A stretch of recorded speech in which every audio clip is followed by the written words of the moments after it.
КХ Арман мен КХ Бек.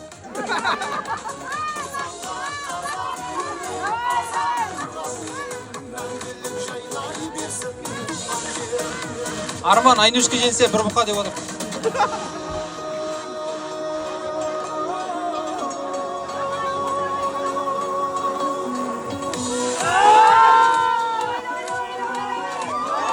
Айнушка жеңді.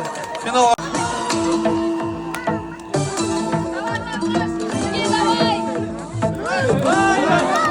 Әлия 3-ші орынға ие болды.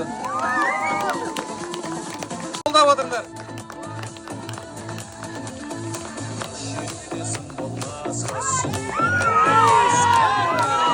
Жеңіске Айжан жетті және чемпион биылғы жылғы.